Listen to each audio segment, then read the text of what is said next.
Public payback to a customer who refused to pay. So I had a garden maintenance business and had a lady, living in a very nice area, call me and ask me to do some regular visits. I was actually in the process of selling the business but made 6x visits. She was pretty bad at paying but had paid a previous invoice, so I let her balance grow to about $300 before sending numerous reminders. When she found out I was selling the business, she obviously decided to try and not pay me. I was emailing her every few days, and she would ignore 90% of messages and eventually asked me to stop harassing her, stating she had COVID and would settle it the following week. I'd basically written this off in my head, not caring about the money, but was angry because she's a high-profile lawyer, lives in a rich suburb, and had the means to pay me. I also mentioned the situation to my mom, who said that I shouldn't threaten a lawyer and should just walk away. Once the business had sold, I found her lawyer profile and where she worked. This is a big company in the city, and I noticed they had Google reviews open, but had 0 reviews. I left a 1-star review very openly stating this was not the company, but her and what had happened. By this point I've moved to South America for 6 months of backpacking, and I didn't really care what would happen. I got a call from Jordan, the new owner of the business, the next day, saying he'd received a call and was having legal action threatened against him and asking me to remove it. I told him the situation and I asked for 24 hours more to resolve it, and if it got too heated I would take it down. He previously worked for me and I consider him a friend, so thankfully he was all good with that. I quickly spoke to my brother who has a law degree. Just to make sure she was just bluffing. At the end of the day, it's not illegal to make a Google review. I then received an email from demanding I remove it and she would pay me. I very strongly worded a response saying it will not be removed until money is clear in my account. I fell asleep then, and when I woke up I had 3 more emails initially threatening me, then eventually saying that she had paid the money. Once I checked the money was in account, I removed the post. She had made it very clear that she was under extreme pressure from her firm. I'd also sent the email to their reception, and I'm sure the whole office was aware of this incident and her reputation had been affected. Morale of the story: if you have a public profile, don't treat people badly in the days of the internet. I also feel especially content that I faced up with a lawyer who probably thought she could scare me and not pay and give a taste of their own medicine. Good for you. If there's one thing I've found in my 30 years of customer service, it's that rich people tend to be the cheapest. I'm glad you were finally able to get the money you were owed for your hard work. Shame on the lawyer for trying to screw someone out of a relatively small payday just because she thinks she can. Thanks. The strange thing was I actually felt guilty after this because I damaged her reputation by a lot more than the $300 debt. Also, I felt bad that I put the new owner through that. But I feel like I wasn't left with many alternatives other than walking away. Nah, she damaged her own rep by her actions and someone finally not taking her crap and calling her out on it. Agreed. People like that should be publicly shamed more. No. Review her again. Mention the previous review. Mention that you took down the previous 1-star review after legal threats because she was truly to her word and eventually did pay you. 2 stars. This should be higher. Add a similar one here, no dear though. My mum driving a little car with 2 young children on board and this guy in a pickup starts swerving behind and harassing her. When the overtaking lane opened up, he shot off. About 3 kilometers up the winding mountain road, here he is again with the vehicle partly hanging over a sheer drop, snagged by a guardrail. Before the days of mobile phones and a good 30 meters drive either way for help. He wasn't going to drop over, but he couldn't get out without a tow truck, so we drove by and waved.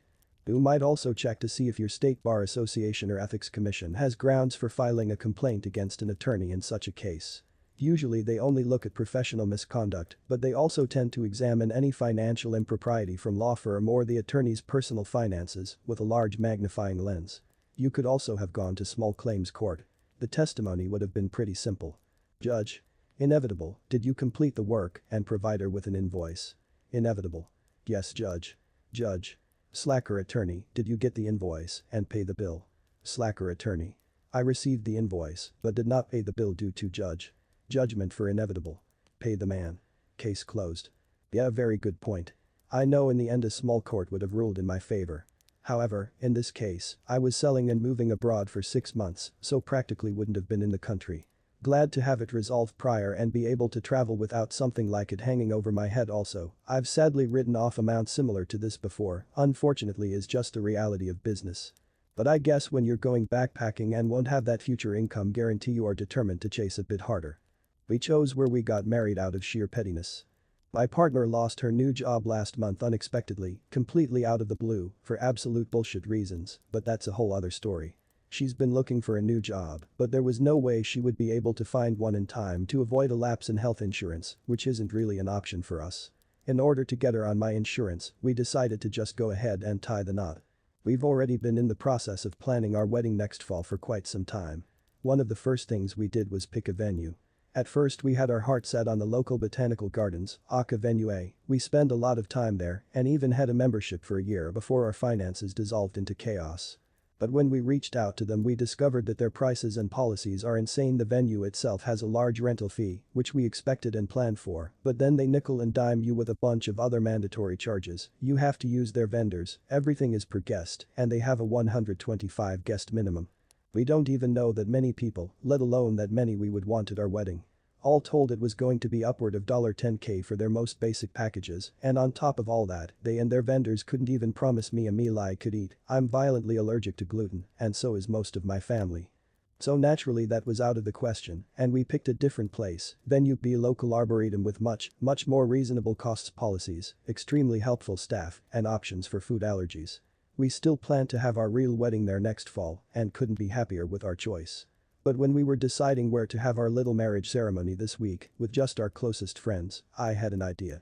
It was only 6 of us, so I had everyone buy a regular general admission ticket to Venue A. We went in, found a little secluded corner, and held our tiny ceremony there without all the bullshit charges. We then pranced around the venue taking lots of cute pictures together to celebrate our marriage, all for the low price of general admission. And because I'm extra petty whenever we do have the financial leeway to become members again, we're going to instead sign up for membership with Venue B. They're both part of the National Reciprocation Program, so membership at one grants entry at the other, and we've decided that Venue B deserves our money more. Suck it, Venue A. Congratulations to you both for your wedding and the excellent petty revenge. May you be together for long enough for your hair to go white and for Reddit to only be found in an internet museum. Truly one of the best well wishes we've received, thank you. Scream at an employee because they don't have the cupcakes you want. Enjoy my derriere, dear. Hey, so this is a silly story, but it still makes me chuckle. A few months ago I was out running errands on the weekend. One of my errands had me pick up some cupcakes from a local bakery for D&D. This local bakery makes fabulous cupcakes with unique frosting flavors. Lavender honey is my personal favorite, so they are pretty popular. Due to their popularity, I had ordered ahead. Unfortunately, the woman behind me didn't. Insert entitled Karen. As soon as she queued up I felt slightly queasy. It was likely due to her perfume, but alas something more was off. It did not take long for her to complain about the length of the line. There were maybe 4 people in front of me, honestly not that bad, but it's a small shop so it can take some time to process everyone. Instead of looking at her phone and scrolling through Instagram like a normal human being, Karen decided to whine and moan about how slow the service was. This of course made everything feel infinitely slower. Once a few people had processed and she could see the glass cabinets, she decided to complain about the lack of variety. It was at this point that the front staffed employee, who was ringing up someone else, told her that what they had on display was the last of the morning batch. If she wanted specific flavors, Karen would either have to wait for the afternoon batch to be finished or next time, order ahead. Karen didn't like that. She huffed about how a bakery, again small locally owned with max 2 bakers, should obviously make more cupcakes than they can sell, because what if she wants a dozen of their seasonal flavor? The employee tried to explain how they made only a certain amount each day and that this is their policy. Again, she could order ahead or come back later. Now, this entire time I had been scrolling on my phone, again like a normal human being, and didn't figure Karen would do anything besides make buzzing noises. I was wrong. We were standing more or less next to one another at the time, since it was my turn to pick up my order. Karen's face went into a shade of red I can only describe as overheated pig. She then started berating the employee at how unfair the whole thing was. She just continued to sputter about the atrocity of not having the cupcake she wanted. Now, it is never okay to scream at someone who is just doing their fucking job. What Karen didn't know was that I had eaten curry the night before. 2 bowls in fact. I had deliberately been holding my sphincter shut to avoid gassing out anyone. However, I decided to let my butt blow a fellow asshole a kiss. I turned myself slightly to get ample aim and let it rip. A faint hissing was heard, most likely only by me, as Karen continued yelling. She then suddenly stopped. It's as if the world slowed as her nostrils sniffed the now pungent air. She gagged, ever so slightly, but I heard the disgust. It took everything in me not to erupt with laughter. I pray the employee didn't get caught in the crossfire, they were a few feet away due to the counter, but Karen certainly took the full blast. Luckily no one else was behind her. I left the shop with my delicious dozen and a little bit lighter. Edit. You guys, I'm so glad my story made you giggle. Usually my gas is more rejected, but you embraced it. Thank you for the silver too, my flatulence is flattered. I decided to let my butt blow a fellow asshole a kiss poetry. Truly. A well-timed fart is better than anything you could have said. So true.